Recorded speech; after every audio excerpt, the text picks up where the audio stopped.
নমস্কার বন্ধুরা, তোমরা সবাই কেমন আছো? আশা করি সকলে খুবই ভালো আছো। পম্পা সিম্পল কুকে আমার সকল বন্ধুদেরকে স্বাগত জানাই। বন্ধুরা, চলে এসেছি আজকে তোমাদের সঙ্গে খুবই সহজ এবং ভীষণ হেলদি টেস্টি হাতের কাছে থাকা মাত্র কয়েকটা উপকরণ দিয়ে স্কুল অফিসের টিফিন কিংবা সকালের জলখাবারের রেসিপি শেয়ার করতে। বানাতেও যেমন সহজ আর বাড়ির বড় ছোট ভীষণ তৃপ্তি করে খাবে এই গরমে। পারফেক্ট একটি রেসিপি শেয়ার করব। একটা লাইক দিয়ে ভিডিওটা সম্পূর্ণ দেখার অনুরোধ রইল।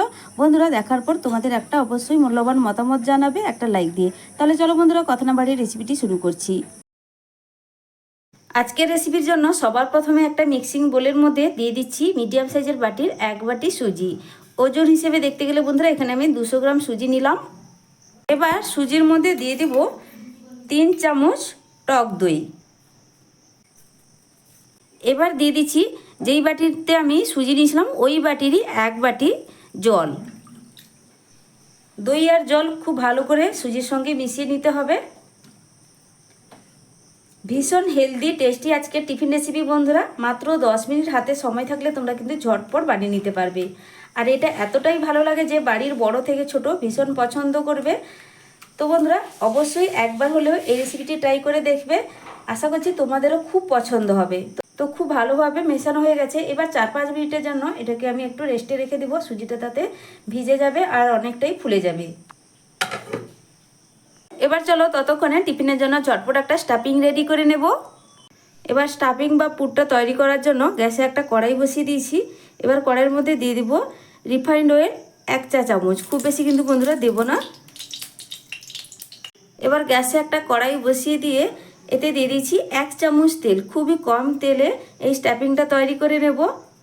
তো দিয়ে দিচ্ছি 1/2 চা চামচ এতে গোটা জিরে। তেল গরম হয়ে যাওয়ার পর তারপরে দেখো বন্ধুরা, জিরেটা যখন ভাজা হয়ে যাবে, হালকা কালার চেঞ্জ হবে, তার মধ্যে দিয়ে দেবো একটা মিডিয়াম সাইজের কুচনো পেঁয়াজ।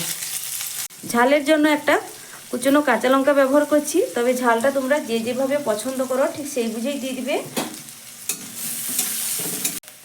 এবার আমি এর মধ্যে দুটো সবজি ব্যবহার করব। দুটো সবজির মধ্যে এখানে আলু আর গাজর নিয়েছি। খোসা ছাড়ানোর পর বন্ধুরা দেখো, গাজরটাকেও গ্রেট করে নিয়েছি আর আলুটাকেও কিন্তু গ্রেট করে নিয়েছি। 2 থেকে 3 বার আলুটাকে জল পাল্টে পাল্টে ধুয়ে নিয়েছি আর গাজরটাকেও কিন্তু ভালো করে ধুয়ে নিয়েছি। এবার এর মধ্যে দিয়ে দিলাম স্বাদ মতো লবণ, সামান্য একটু হলুদের গুঁড়ো। লবণ আর হলুদ ভালো করে মেশানো হয়ে গেছে। এবার এই সবজি আমি 1-1.5 মিনিটের মতো গ্যাসের ফ্লেমটা মিডিয়াম টু লোয়ের মাঝখানে রেখে ঢাকনা চাপা দিয়ে দেবো। এতে সবজি খুব ভালোভাবে সেদ্ধ হয়ে যাবে। যেহেতু সবজিটা গ্রেট করা আছে, খুব বেশিক্ষণ কিন্তু সময় লাগবে না। তো ঢাকনাটা খুলে নিয়েছি। এবার ভালো করে আবার একটু নাড়াচাড়া করে নেব। কোনো রকম আর ঢাকনা দেওয়ার প্রয়োজন নেই বন্ধুরা। দেখো, সবজি কিন্তু খুব ভালোভাবে সেদ্ধ হয়ে গেছে।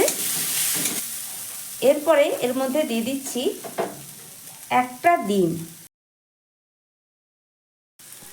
তবে যারা ডিম পছন্দ করো না, ডিম এখানে স্কিপ করবে। তবে ডিম দেওয়াতে এর টেস্ট কিন্তু অনেকটাই বেড়ে যাবে আর অনেকটাই হেলদিভাবে তৈরি হবে।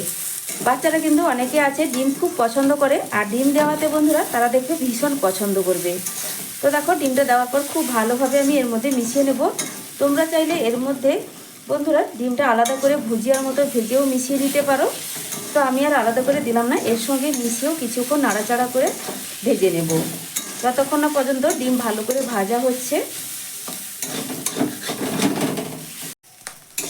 ডিম খুব ভালোভাবে মিশিয়ে এখানে ভাজা হয়ে গেছে সবজির সঙ্গে। এবার সব শেষে দিয়ে দেব কিছুটা কুচনো ধনেপাতা দিয়ে ভালো করে মিশিয়ে নেব। মিশিয়ে নেওয়ার পর গ্যাসের ফ্লেমটা এখানে বন্ধ করে দেব। তো এবার এটাকে একটা পাত্রের মধ্যে তুলে রাখছি হালকা একটু ঠান্ডা করার জন্য। আবারও 4-5 মিনিটের পর ঢাকনা সরিয়ে দেখাচ্ছি।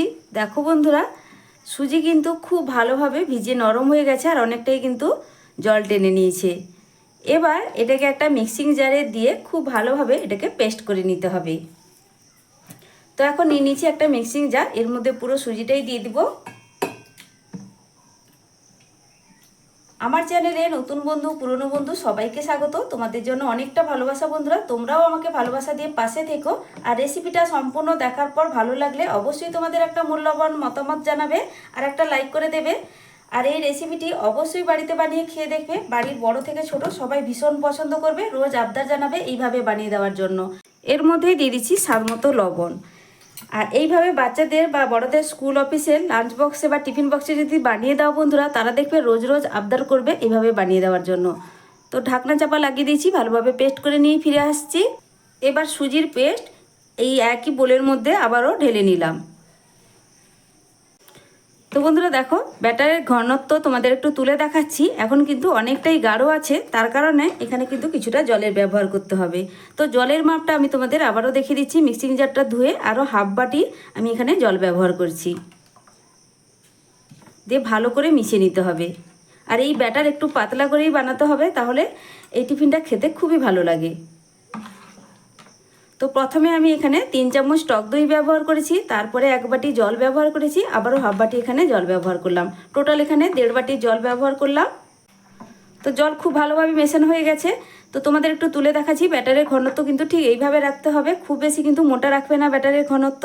তো চামচের পেছনে একটু দাগ টেনে দেখিয়েও দিলাম। যদি জলের পরিমাণ একটু বেশি লাগে 2-3 চামচ তোমরা এখানে কিন্তু ব্যবহার করতে পারো। তো ঠিক এই ঘনত্বের ব্যাটার কিন্তু তোমরা বানিয়ে নেবে। এবার চলো ঝটপট তোমাদের টিফিনটা বানিয়ে দেখাই। তো বন্ধুরা দেখো, একটা ব্রাশের সাহায্যে ফ্রাইং প্যানে অল্প একটু 2-1 ফোঁটা তেল ব্রাশ করে দিচ্ছি। প্রথমেই যে তেলের ব্রাশ করলাম, এরপরে কিন্তু কোনো রকম তেলের ব্রাশ করার প্রয়োজন নেই। এবার দেখো বন্ধুরা, এই প্যানের মধ্যে 1 হাতা ব্যাটার দিয়ে দেবো, দিয়ে ভালো করে চারদিকে ছড়িয়ে একটা পাতলা গোলা রুটির আকারে আমি বানিয়ে নেব।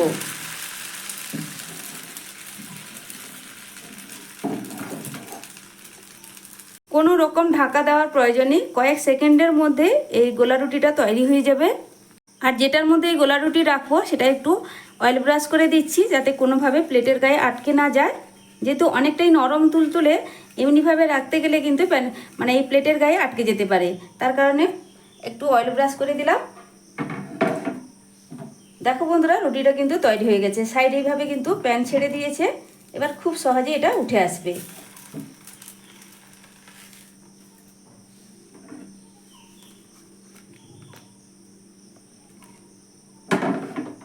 একইভাবে আবারও একটা তোমাদেরকে বানিয়ে রেখে দিচ্ছি। আর কোনোভাবে তেলের ব্যবহার করছি না, তেল ছাড়াই বাকিগুলো তৈরি করে নেব।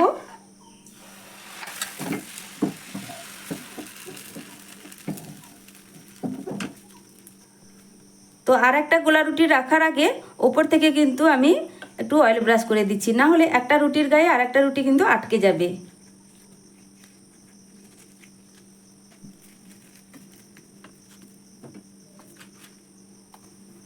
এইভাবে বন্ধুরা সব রুটিগুলোই তৈরি করে নেব। আর প্রত্যেকটা রুটির বানানোর পরেই কিন্তু এইভাবে অয়েল ব্রাশ করে দেব। এইভাবে প্রত্যেকটা রুটি একের উপর এক রেখে দেব, তারপরেই ফিরে আস। সব গোলা রুটিগুলো এখানে আমার বানানো হয়ে গেছে। আর দেখো বন্ধুরা, এখানে কিন্তু আমার অনেকগুলোই গোলা রুটি তৈরি হয়েছে, আর একদম পাতলা নরম তুলতুলে।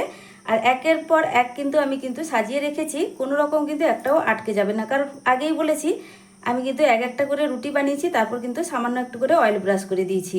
এবার ঝটপট এগুলোকে বানিয়ে নেব। তো কিভাবে বানিয়ে নিচ্ছি দেখো, একটা প্লেট আমি নিয়ে নিলাম, আর তার উপরে একটা গোলা রুটি আমি নিয়ে নেব।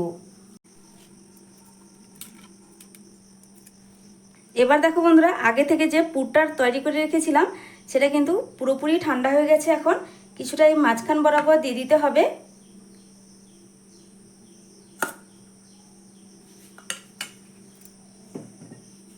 দিয়ে এটাকে আমি এইভাবে চৌকো ভাঁজ দিয়ে দিব।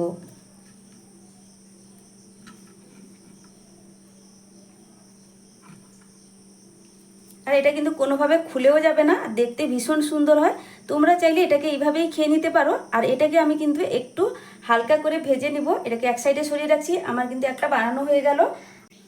তোমাদের বোঝানোর সুবিধার্থে আবারও ঝটপট একটা বানিয়ে দেখিয়ে দিচ্ছি। কতটা নরম তুলতুলে হয়েছে দেখে নিশ্চয়ই বুঝতেই পারছো বন্ধুরা। আর একদম পাতলা কিন্তু এগুলো। আর হ্যাঁ, এখানে একটা কথা বলে রাখি, আমি যে পরিমাণ জলের ব্যবহার করেছিলাম তারপরে কিন্তু আমি বানানোর সময় একটু জলের প্রয়োজন হয়েছে, আরও 3 চামচ মতো আমি জলের ব্যবহার করেছি। তো দেখো, কিছুটা আমি মাঝখান বরাবর পুর দিয়ে দিলাম। এবার আমি দু সাইড থেকে এইভাবে ভাঁজ দিয়ে দেবো, তারপরে আবারও উল্টো দিকে দু সাইড ভাঁজ দিয়ে দেবো।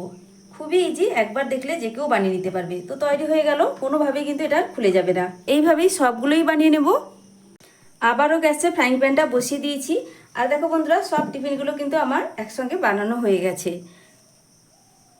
এবার তোমরা চাইলে কিন্তু এগুলোকে এমনি খেয়ে নিতে পারো না ভেজে। আমি এবার এগুলোকে হালকা করে একটু ভেজে নেব, কোনো রকম কিন্তু খুব বেশি তেল ব্যবহার করব না। দেখো অল্প একটু তেল কিন্তু এইভাবে ব্রাশ করে দিচ্ছি ফ্রাইং প্যানের গায়ে। ওই একই ফ্রাইং প্যানটা বসিয়ে দিয়েছি। এইভাবে হালকা করে একটু ভেজে নিলে এর টেস্ট কিন্তু অনেকটাই বেড়ে যায়। তবে খুব কম সময় থাকলে হাতে তোমরা এইভাবেই খেয়ে নিতে পারো না ভেজে। এবার যেই দিকগুলো ভাঁজ দেওয়া আছে ঠিক সেই দিকগুলোই কিন্তু আমি নিচের দিকে রেখেছি। এভাবে একে একে আমি সাজিয়ে দেব।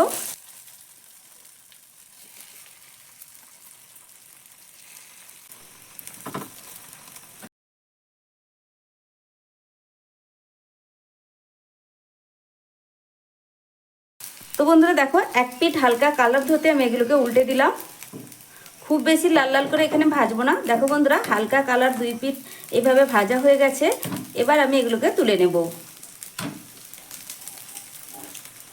নতুন বন্ধুরা রেসিপি কেমন লাগলো অবশ্যই কমেন্ট করে জানাবে। আর এইভাবে নিত্য নতুন রেসিপি যদি ভালো লাগে তোমাদের তাহলে আমার চ্যানেলটা ঘুরে দেখতে পারো। আমার চ্যানেলে এই ধরনের রেসিপি অনেক দেওয়া আছে। যদি রেসিপিগুলো পছন্দ হয় সাবস্ক্রাইব করে রাখতে পারো। আর সাবস্ক্রাইব করলে পাশে থাকা বেল আইকনটা অবশ্যই প্রেস করে রাখবে। নতুন ভিডিও ছাড়ার সাথে সাথেই নোটিফিকেশান তোমাদের কাছে পৌঁছে যাবে। দেখো বন্ধুরা দুই দিক সুন্দর একটা কালার হয়ে ভাজা হয়ে গেছে। এর থেকে বেশি আর ভাজবো না। এগুলোকে আমি তুলে নিচ্ছি।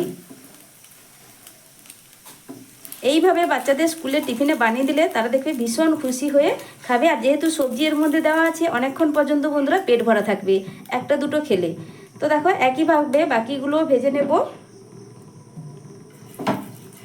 তারপরেই ফিরে আসছি। তো বন্ধুরা আমার এখানে সব টিফিনগুলো রেডি হয়ে গেছে। একটা প্লেটে সাজিয়ে নিয়ে চলে এলাম। দেখো বন্ধুরা দেখতে কতটা লোভনীয় লাগছে, দেখতেও যেমন সুন্দর, এগুলো ভীষণ টেস্টি আর একদম নরম তুলতুলে। দেখে নিশ্চয়ই বুঝতেই পারছো বাচ্চাদেরকে সত্যি এইভাবে বানিয়ে দিলে তারা ভীষণ খুশি হয়ে যাবে। তো বন্ধুরা আমার এই আজকে টিফিন রেসিপি তোমাদের কাছে কেমন লাগলো অবশ্যই কমেন্ট করে জানাবে। ভালো লাগলে লাইক শেয়ার সাবস্ক্রাইব করে আমার পাশে থাকবে।